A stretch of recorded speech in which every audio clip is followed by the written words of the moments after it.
오늘 우리가 볼 본문의 내용은 드디어 다윗이 왕이 되었다, 온 이스라엘 전체의 왕이 되었다 하는 그런 내용입니다. 여러분, 다윗은 어릴 때 하나님께서 너 왕이라고 기름을 부어 주셨어요. 다윗은 자기가 왕이 될 걸 알고 있었습니다. 왜냐하면 기름 부음을 받았기 때문에. 그런데 왕이 되기까지 정말 혹독한 세월, 시간을 보냈습니다. 죽음의 위기를 넘깁니다.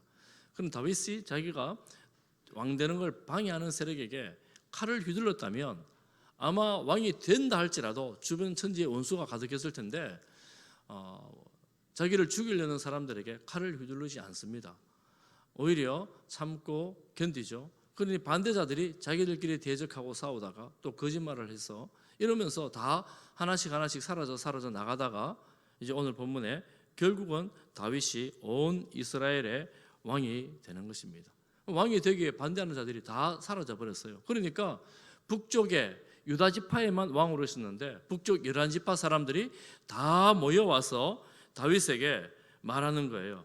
당신은 우리의 고륙입니다. 고륙이 무엇입니까? 형제, 자매, 가족이라는 뜻 아닙니까?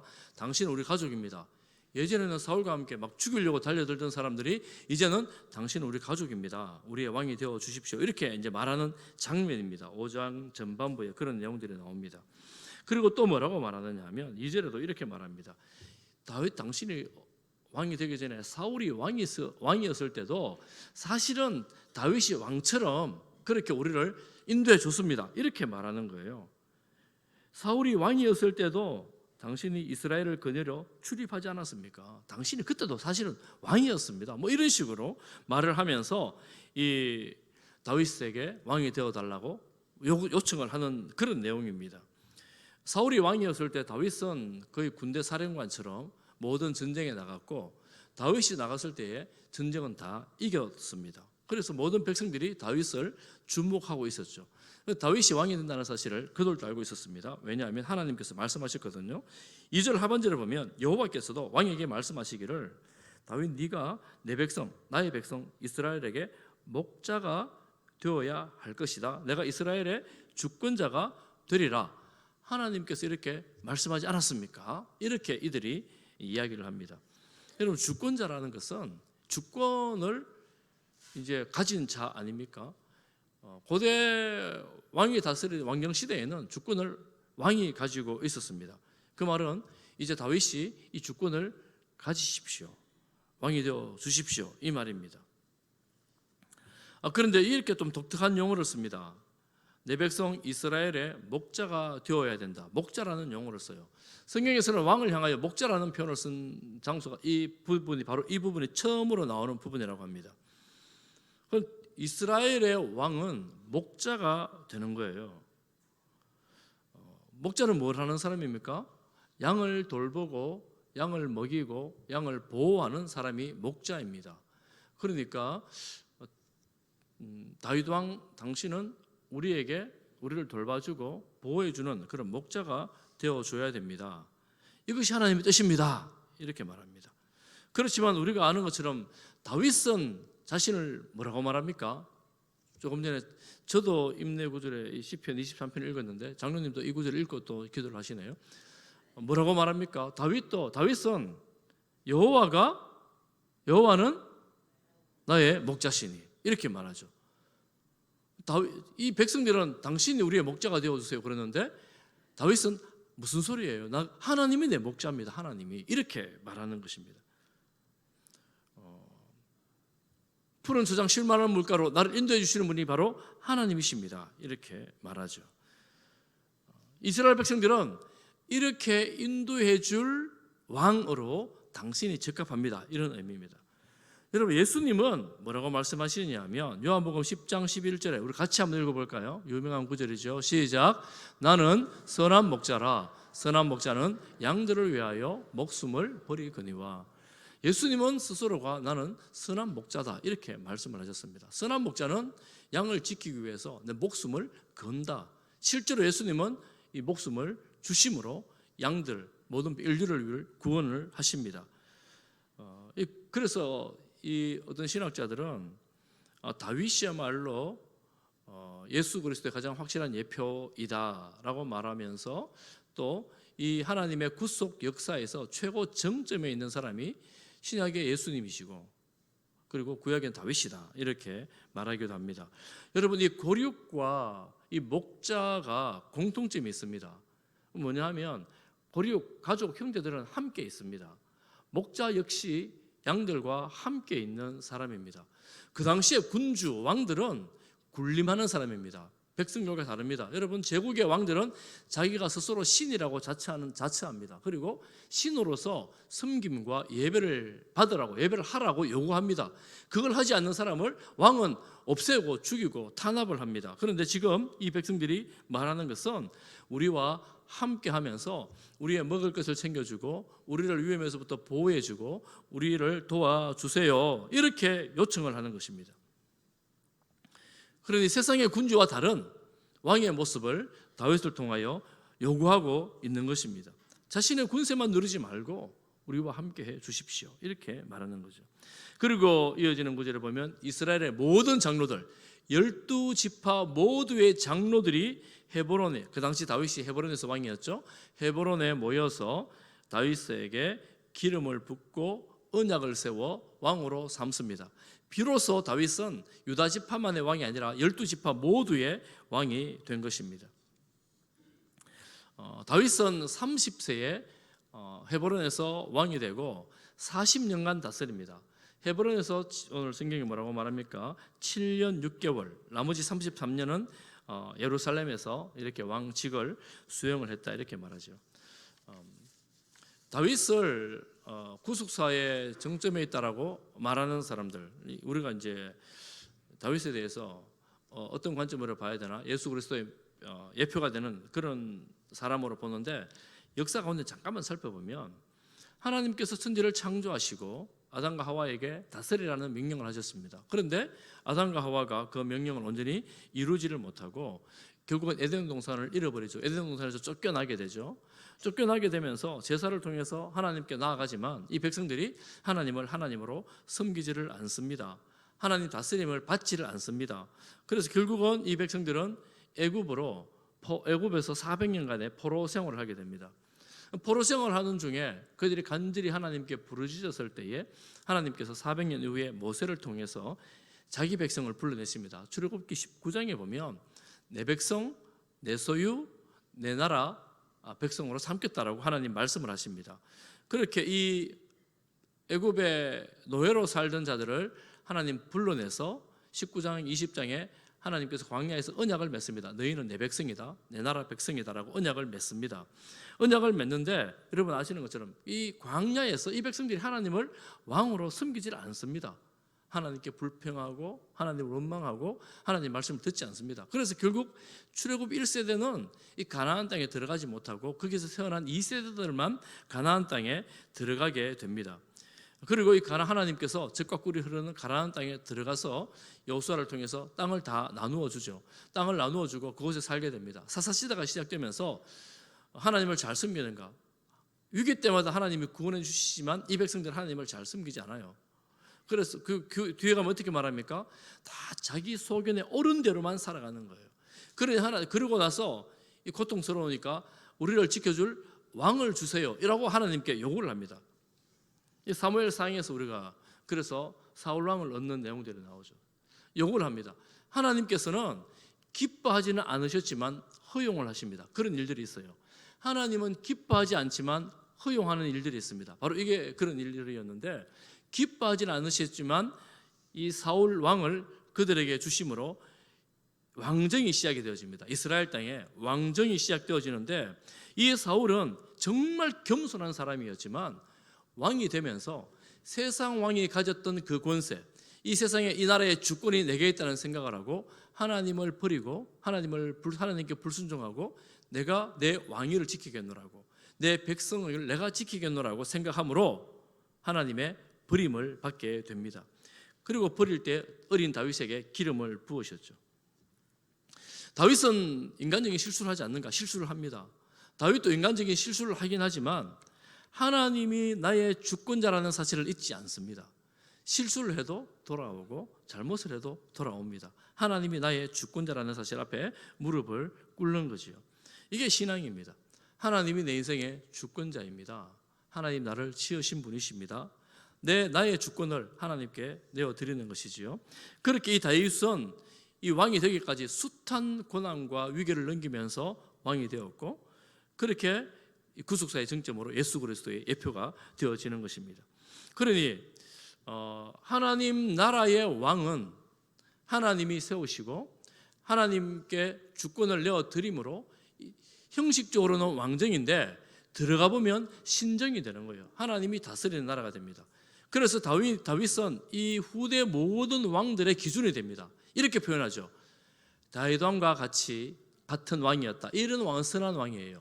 그리고 다윗 왕 같지 않았다. 이런 왕은 악한 왕입니다. 이 다윗 왕이 기준이 돼서 선과 악을 나누는 그런 역사가 기록이 되어지는 거죠. 여러분, 나라를 구성할 때 주권이 있고 영토가 있고 백성이 있습니다. 영토와 백성은 이런 우리들이고 땅이 있잖아요. 이 주권은 눈에 보이지 않지만 정말 중요합니다.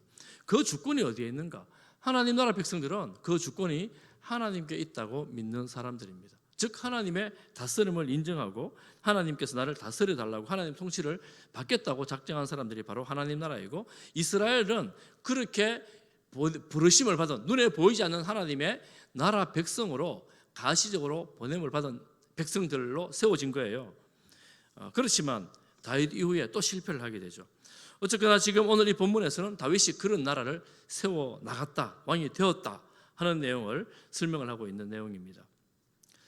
사랑하는 성도 여러분, 우리는 하나님을 왕으로 섬기는 하나님의 주권을 믿는 하나님의 백성들입니다. 아멘. 여러분, 이 사실을 꼭 기억하시기를 바랍니다. 이게 그리스도인들이에요. 성도들이에요. 그러니 하나님이 나를 다스리는구나, 하나님께서 나를 통치하는구나 라고 그 통치 안에 들어갈 때에 비로소 하나님의 평안과 기쁨과 하나님의 그 생명력을 누리는 삶을 살아갈 수가 있게 되어지는 거죠. 다윗은 이렇게 헤브론에서 유다 지파의 왕으로 있다가 온 나라의 왕이 되니까 뭘 하느냐면 수도를 옮깁니다. 수도를 예루살렘으로 옮깁니다. 예루살렘에는 여부스 족속이라는 가나안 원주민이 살고 있었어요. 그런데 이 여호수아가 가나안 땅 전부를 정복할 때 몇몇 곳을 정복하지 못했는데 이 예루살렘도 정복하지를 못했어요. 예루살렘은 고산지대에 있고 시온 산성이 있습니다. 이 지형은 오늘 성경 본문에 보면 어떤 자부심이 있는가 하면, 여부스 사람들이 어떤 자부심이 있느냐 하면, 맹인과 다리 저는 자라도 너를 물리치리라. 이 산성이 얼마나 천년요소인가 하면, 난공불락의 천년요소인가 하면, 지키는 사람들이 맹인이라도 다리를 저는 장애가 있어도 어떤 누구도 공략하지 못하는 그런 산성이었다라는 거예요. 그러니까 400년 동안 평화가 있었어요. 400년 동안 아무도 점령하지를 못했습니다. 그래서 예루살렘 평화의 평화의 성이 바로 그 지역이었습니다. 다윗은 오늘 본문에 보면 굉장히 쉽게 점령해 버려요. 이때까지 400년 동안 주변 가옥이 아무도 점령을 못했는데 쉽게 점령해 버립니다.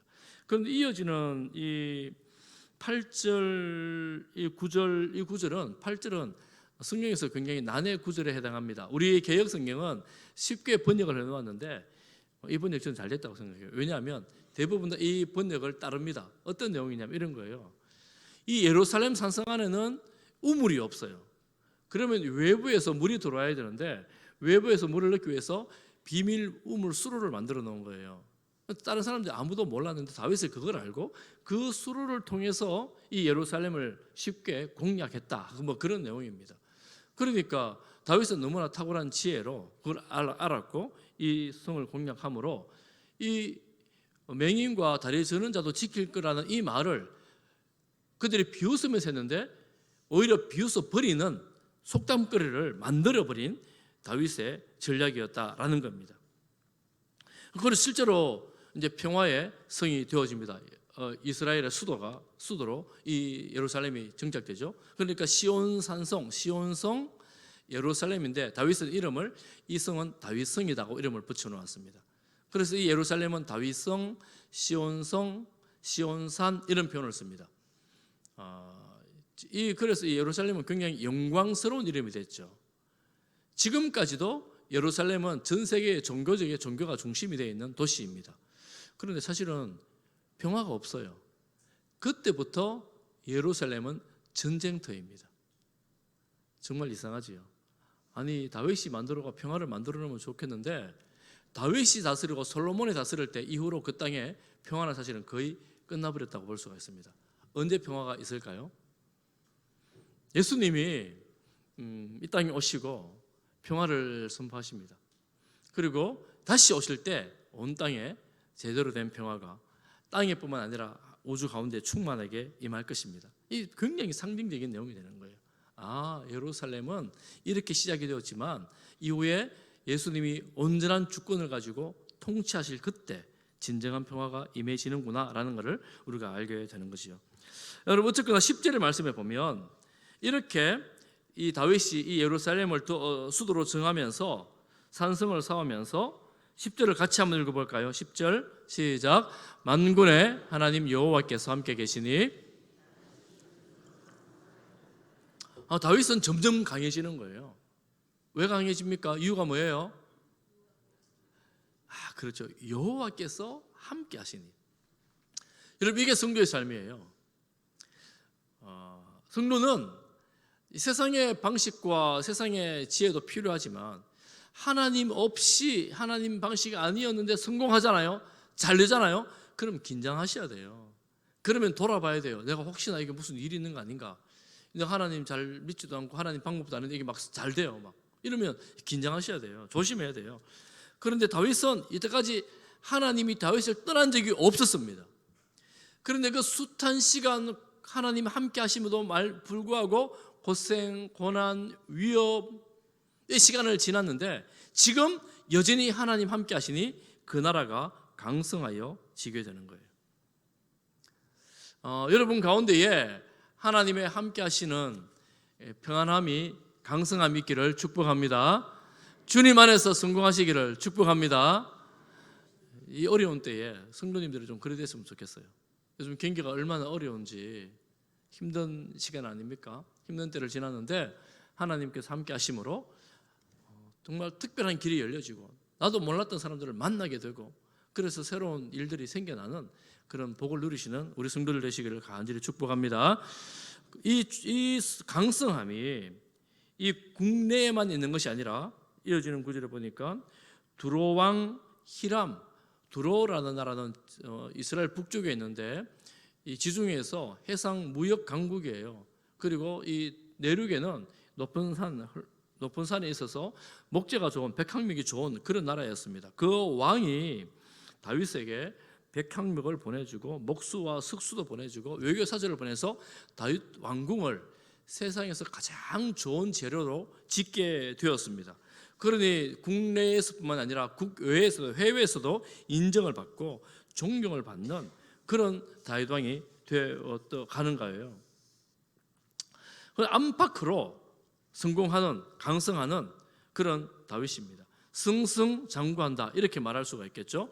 이런 다윗의 삶에 대해서 이 사무엘하 저자는 다윗에게 이런 확신이 있었다라고 적고 있는데 그게 12절입니다. 여러분 너무나 중요한 구절인데 우리 12절을 같이 한번 읽어보겠습니다. 12절 시작. 다윗이 여호와께서 자기를 세우사 이스라엘 왕으로 삼으신 것과 그의 백성 이스라엘을 위하여. 이스라엘은 하나님이 왕으로 세우는 나라입니다. 사울도 하나님이 세우셨고 다윗도 왕으로 세우십니다. 그런데 사울은 하나님이 세우셨는데 잊어버리죠. 그래서 내가 이 왕직을 지켜내겠노라고 아주 고생하다가 버림을 받습니다. 그런데 다윗은 하나님이 나를 세웠다라는 이 사실을 아주 확실하게 알고 있었습니다. 잊지를 않았습니다. 이게 너무나 중요한 것입니다. 우리가 이 땅에 살면서 내게 주신 자리 혹은 건강, 내 형편, 내 상황 이런 것들에 대해서 하나님께서 내게 주신 것이라는 이 확신이 있는 것과 그 확신이 없을 때는 너무나 삶의 질의 차이 납니다. 이 삶의 질이라는 것은 이 세상적인 관점의 성공 여부를 떠나서 우리가 하나님과 함께하는 우리의 마음, 우리 정서적인 그런 면에서 너무나 큰 질의 차이가 있습니다. 다윗은 하나님이 함께 하신다는 것을 알았기 때문에 견딜 수가 있었습니다. 하나님께서 주시는 이 왕직이 분명히 있을 터인데 언제인지는 몰랐지만 유다의 왕이 되고 7년 6개월 동안 언제일지 모르지만 여러분 7년 6개월이 짧다면 짧고 길다면 긴 시간인데 있었지만 다윗이 나서서 내가 적극적으로 칼을 들지 않습니다. 그런데 하나님께서 그 시간을 이루어 채울 때 다 이루어 주시는 거죠. 아, 이거 하나님이 주시는 거구나 알고 있었습니다.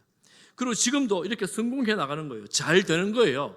이 잘 되는 것에 대해서 다윗은 어떻게 생각했다고요? 그의 백성 이스라엘을 위하여 그 나라를 높이신 것을 알았더라. 우리나라가 왜 이렇게 잘 되는 거? 왜 잘 됐다고요? 이 나라 백성을 위해서 하나님께서 잘 되게 하시는 거구나 하는 것을 알았다는 거예요. 여러분 이런 다윗의 관점을 우리가 좀 눈여겨볼 필요가 있습니다. 우리 가끔 세상에서 잘 될 때가 있어요. 실패할 때도 있습니다. 그런데 잘 될 때 야, 내가 정말 이 일을 하려고 얼마나 계획하고 얼마나 수고하고 얼마나 고생하고 얼마나 투자를 많이 했는데 이제 비로소 잘 되는구나. 이제 비로소 잘 되는구나. 야, 내가 정말 이 사람도 잘 만나고 지혜도 있고 내 능력이 없진 않아. 이렇게 생각할 수가 있잖아요. 다윗은 그렇게 보지 않았고 하나님께서 이 나라 백성들을 위해서 잘 되게 해 주셨구나. 이걸 아주 확실하게 알았다는 거예요. 사랑하는 성도 여러분, 우리가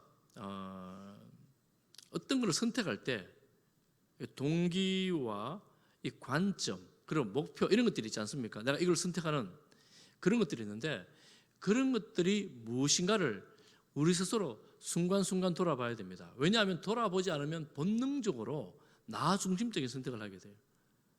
나 중심적인 선택을 하게 될 때 이게 위험할 수 있습니다. 그런데 예수 믿는 사람들은 나 중심적인 선택이 아니라 지금 다윗을 보면 하나님과 하나님의 백성이 중심이 되는 그런 선택을 해오며 살아온 거예요. 그 다윗의 선택의 기준은 하나님이었고 하나님의 뜻이었고 또 한 가지는 하나님의 백성이었다라는 거예요. 그럼 다윗은 아무것도 안 했느냐? 그렇지 않습니다.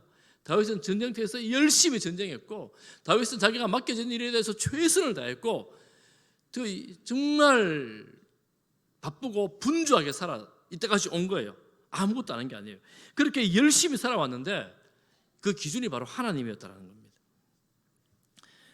어떤 사람은 이렇게 말합니다. 내가 어떤 위치에 이르면 내가 그 일을 하겠습니다. 내가 어떤 자리에 가면 어느 정도를 가지게 되면 내가 이런 일을 하고 저런 일을 하겠습니다. 이렇게 말합니다. 그렇지만 그의 진심은 현재에 있습니다. 현재에.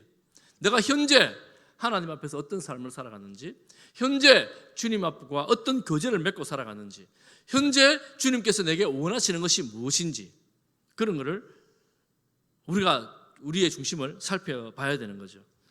저는 우리 온 성도님들의 관심이 하나님 나라와 그의 의가 되기를 소망하며 축복합니다. 여러분 하나님의 뜻에 관심을 두시기를 바랍니다. 하나님 나라에 관심을 두시기를 바랍니다. 하나님 나라에 관심을 둔다는 말은 하나님의 백성들에게 관심을 둔다는 의미입니다. 하나님의 의, 하나님의 뜻과 하나님의 백성의 관심을 가지고 살아갈 때에 하나님의 우리에게 주신 그 귀한 사역들과 하나님께서 기뻐하시는 그 일들을 다시 보게 되는 눈들이 생겨요. 그 눈들이 생겨날 때 우리가 어떤 일에 집중을 해야 되고 어떻게 해야 되는지도 하나님 안에서 이루어 가게 되는 것이죠. 어떤 일들은 아무리 해도 안 되는 일이 있는가 하면 어떤 일들은 되어 가도록 열려지는 일들이 있습니다. 능력이 없고 힘이 안 되는데도 이 되어지는 일들이 있어요. 여러분 하나님이 하시면 합니다. 이런 믿음으로 살아갈 수 있기를 바랍니다. 내가 억지로 이루려고 하면 너무나 고통스럽고 힘들어요. 잘 몰라요. 이게 하나님 기뻐하시는 일인지 아닌지. 또 하나님이 기뻐하시는 일이긴 한데 이게 내 욕심 때문에 하는지 아니면 어떤 세상의 것 때문에 하는지 잘 몰라요. 잘 모르는데 끊임없이 하나님께 나가서 하나님과 교통하면서 하나님의 지혜를 구하면서 하나님이 하시면 감당할 능력도 주실 것을 믿고 그렇게 살아가는 거죠. 그러니 성도들은 나만을 위해 내가 내 인생의 주인 되어 살아가는 그런 삶이 아니라는 거예요. 이 관점을 조금만 더 넓혀서 하나님을 보고 하나님의 백성을 바라볼 때에 우리의 삶이, 우리의 생각의 지경이 넓어지고 커지는 것을 경험할 수가 있게 되어집니다. 그리고 다윗은 지금까지 그렇게 해왔습니다. 홀로 홀홀단신 사울을 피해 도망다녔는데 다니다 보니까 사람들이 붙는 거예요. 그렇죠? 400명, 600명, 유다 지파 온 나라가 이 다윗의 사람으로 세워지게 되는 것입니다. 다윗이 뭐 달라 그랬습니까? 하려고 했습니까? 그런데 그 순간순간 하나님과 관계를 맺어가면서 하나님의 뜻을 쫓아갈 때에 그 고통과 위기를 넘으면서 다윗이 이렇게 왕으로 세워지는 것입니다. 주변에서도 다윗을 두려워하게 되는 이런 상황에 이르게 되는 것입니다. 여러분, 이어지는 구절을 보면 다윗의 가족 이야기가 나와요. 가족들이 예루살렘에 가서 솔로몬까지 더 흥왕하게 많아집니다. 물론 제가 지난주에도 말씀드린 것처럼 이런 식의 가족이 늘어가는 것이 하나님께 합당하지 않고 나중에 문제가 생깁니다. 그렇지만 세상적인 기준에서는 이 가족이 늘어간다는 것은 성공을 말하는 것이죠. 세상 사람들이 볼 때는 엄청난 성공을 이루는 다윗이었다 하는 것입니다. 이런 다윗의 성공에 대해서 이제 신학자들이, 제가 이 준비를 하면서 책을 보면서 이렇게 보는 관점이 있어요.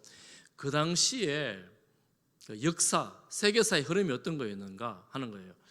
왜냐하면 이 이스라엘이라는 나라는 지금도 그렇지만 전쟁 중이잖아요. 왜 그렇습니까? 이게 이 지정학적 요충지 우리나라하고 아주 흡사합니다. 아래로는 애굽이 있어서 항상 위로 올라오려면 이 바다 옆에 있는 이 이스라엘 땅 팔레스타인을 지나야 되고, 북쪽에는 아수르나 혹은 시간이 지나면 바벨론이나 그 뒤에 페르시아가 이 남쪽으로 내려오려면 항상 이 땅을 지나야 되는 거예요. 그러니 세계 열강들이 전쟁을 쉬지 않는 땅이 바로 이 지역입니다. 이스라엘 지역이에요. 우리나라랑 비슷하죠. 일본이 올라오고 또 중국이 내려오려고 러시아가 내려오려면 이 한반도를 지나야 되는 것처럼 꼭 그런 지형입니다. 그런데 다윗이 왕이 되던 주전 1000년, 어떤 사람은 1003년 이렇게 뭐 지정하는 사람도 있는데 1000년경에 이 세계사의 흐름이 어땠냐면 애굽에서는 26왕조인데 26왕조는 힘이 별로 없었던 약했던 왕조였어요. 북방 진출을 하기가 힘든 어려웠던 애굽이었고, 북쪽 아수르가 이제 곧 흥왕하여 갈 때인데 태동할 때 아직 아수르가 힘을 얻기 전이었습니다. 주전 1000년의 역사입니다. 여러분, 이때 그러니까 이 이스라엘은 유다와 이 북쪽 12지파가 힘만 모으면 어디든 무슨 일이든 할 수 있는 그런 역사적 환경이 마련된 거예요. 분열되면 아무것도 못하지만 힘만 모으면 뭐든 할 수 있는 역사적 주변 환경이 준비가 된 거예요. 그러니 이제 어떤 사람들이 이렇게 말하고, 야, 다윗은 정말 운도 좋으네, 운도 좋아. 운이 좋은 맞죠? 뭐 세상적으로 보면 내가 어떤 사업을 하려고 하는데 다른 사람이 다 그 사업 접어봐요. 야, 이거 대박 난 거 아닙니까? 운이 좋은 거잖아요, 포기하면. 그런데 우리가 성도들이 바라봐야 될 관점은 뭐냐면, 하나님은 우리 개인의 주권자이실 뿐만 아니라 우리 가정, 우리 교회, 조직, 이 나라의 주권자이고 세계 열방 모두의 주권자이십니다. 이 말은 다윗이 지금 이 나라를 이렇게 성장시켜 나갈 수 있고 다윗이 이렇게 흥왕할 수 있었던 것은, 세계사가 도와주는 것은 하나님께서 다윗을 사랑하사 그에게 베푸신 은혜라고 할 수 있는 것입니다. 그리고 하나님의 도우심 가운데에 세워가는 거예요. 우리가 이것을 운이라고 그냥 넘겨버리기에는 도저히 설명할 수 없는 것들이 너무나 많이 있습니다. 운이 아니에요. 우리가 운 좋다라고 말하는 인생보다 하나님의 도우심 가운데 있다는 인생이 훨씬 더 복된 인생이 되는 거예요. 할렐루야. 여러분, 옆에 누구 보고, 다른 사람 보고, 야, 당신은 어째 그래 운이 좋으노? 하는 일마다 잘 되고 사람들도 옆에 많고 당신은 참 운이 좋은 인생이다, 이렇게 말할 것이 아니고, 야, 당신은 하나님과 함께하는 인생이구나, 이런 이야기를 듣기를 축복합니다. 누가 이런 이야기를 들었어요? 다니엘이 들었어요. 맞아요, 다니엘이 들었어요. 또 누가 들었어요? 요셉이 들었죠. 요셉이 언제 들었습니까? 감옥에 있을 때, 감옥에 있는데 딴 사람이 와서 보고 그래요. 야, 너는 하나님이 함께하고 있구나. 감옥에 있는데 또 다른 사람이 뭐래, 너는 하나님이 함께하고 있구나. 이런 얘기를 들어요. 결국은 총리가 되죠. 여러분, 총리가 되기 전부터 그런 얘기를 듣는 거예요. 어디에 있든지 하나님이 함께하는 일들을, 나는 힘들어 죽겠는데 주변에서는 야, 너 하나님 함께하는 것 같아. 누가 들어요? 이삭이 듣습니다. 이삭이 그 당시 우물 파기가 얼마나 힘듭니까? 가는 데마다 우물 파는데 물이 나와요. 그런데 주변 사람들이, 나는 힘들어 죽겠는데 주변 사람들이 그러죠. 야, 너는 하나님 함께하고 있구나. 여러분, 이런 어려운 경기를 살아가면서 하나님이 함께하고 있구나라는 이야기를 듣는 성도들 되시기를 축복합니다. 운이 아니에요. 운이 아니에요. 하나님의 도우심입니다. 왜냐하면 어떤 사람은 그렇게 좋은 경기에도 안 되는 사람 안 되잖아요. 어려워도, 저는 우리 성도님이 어려워도 잘 되는 성도들 되기를 축복합니다. 다시 말씀드리는데 그렇게 살았으면 좋겠어요. 이렇게 잘 될 때 여러분, 이 이스라엘의 숙적, 잊을 수 없는, 사라져야만 될 숙적 블레셋이 바로 옆에 있죠. 블레셋은 7년 전만 해도 다윗이 이 블레셋과 손잡고 이스라엘과 전쟁할 뻔한, 다윗이 그쪽으로 정치적 망명을 하고 블레셋의 왕 아래에서 신하가 되어 이 이스라엘과 전쟁을 할 뻔한 그런 나라가 블레셋입니다. 블레셋이 다윗이 왕되었다는 얘기를 듣고 저렇게 성장하는 걸 보면서 얼마나 긴장을 하겠습니까? 긴장을 하겠어요? 그러니까 당연히 공격해 오겠죠. 17절에 보면 블레셋이 이 소식을 듣고 공격을 하러 옵니다. 공격을 하고 왔는데 다윗은 이 공격에 대해서 어떻게 반응하는가? 19절을 여러분 한번 보십시오. 19절 우리 같이 한번 보겠습니다. 시작. 다윗이 여호와께 여쭈어 이르되,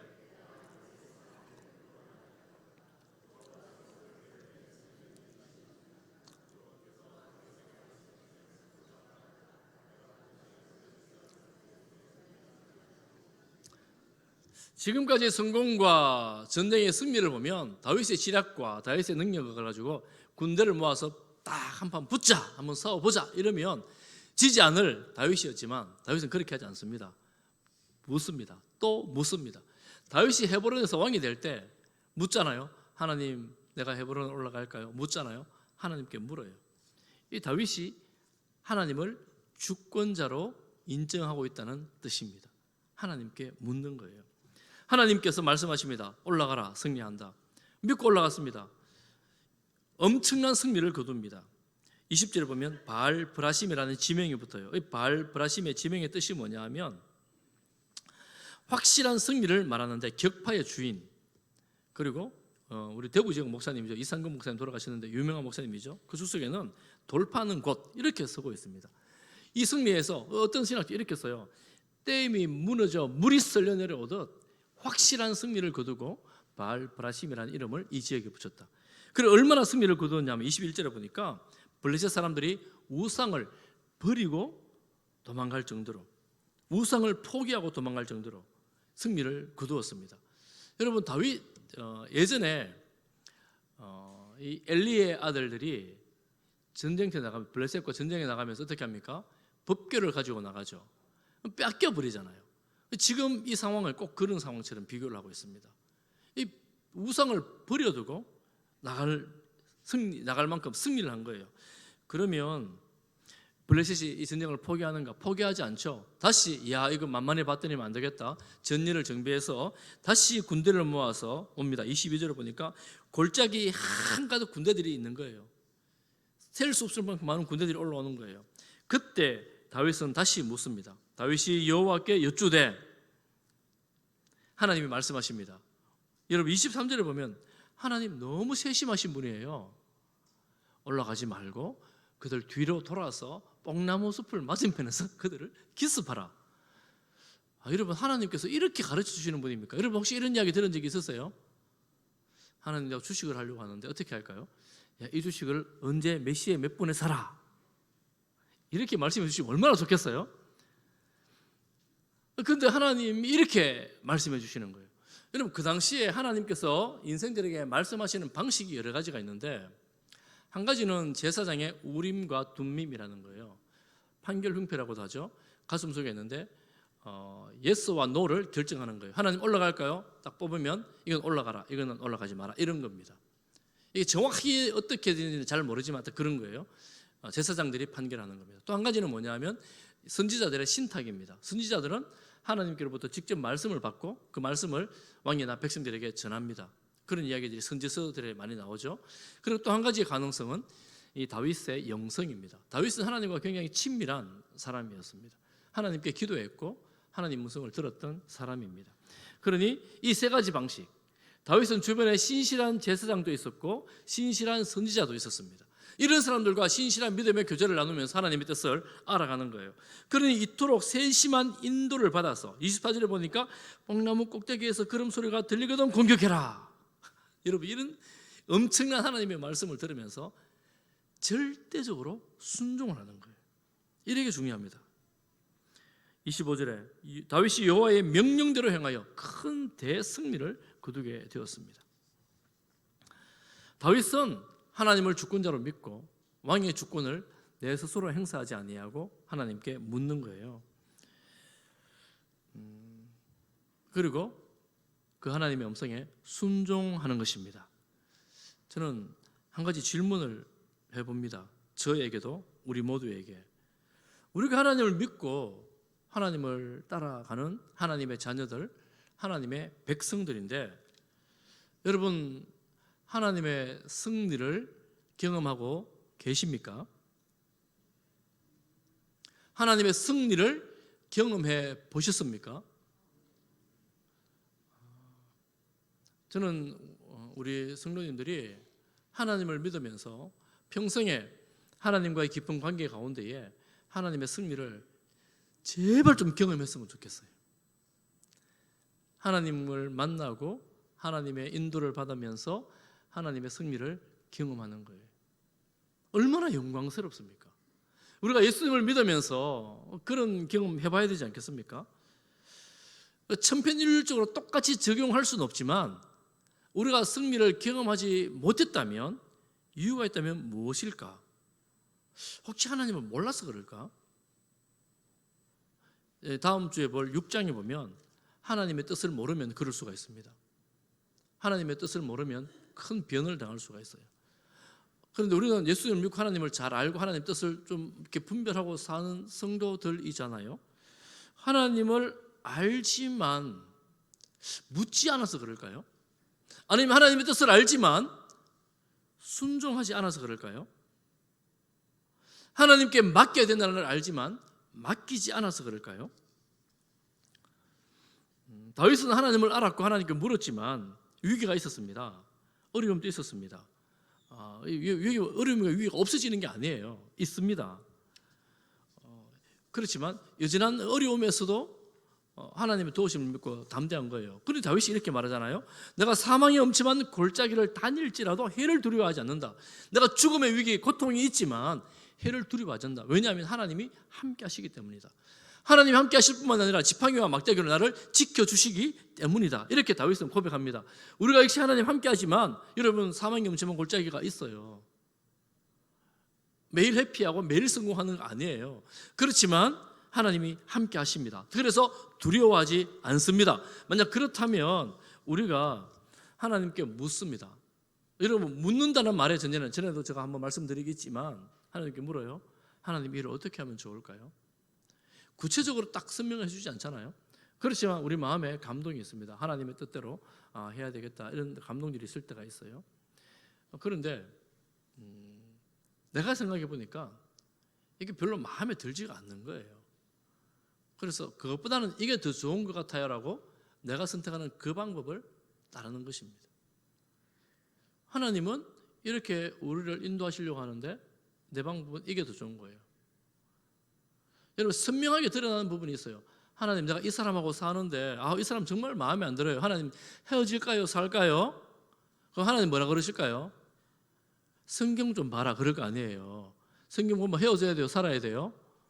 살아야 되는 거잖아요. 그러니까 그런 식의 것이 아니라 선명하고 아는 것이 아니라 우리가 혼란스러운 중에 어려운 중에 하나님 잘 모르겠습니다 물을 때 우리 마음에 감동을 주시는데 이 감동 가운데에 살아가는 성도들이 순종하기 시작할 때 하나님은 또 말씀하십니다. 물으면 또 인도하십니다. 그런데 번번이 하나님의 뜻보다는 내가 수동을 선택해요. 그럼 어느 순간 하나님께서 말씀하지 않으십니다. 깨달음조차도 없어요. 말씀을 읽어도 감동이 없습니다. 신앙에 은혜가 없습니다. 왜 그럴까요?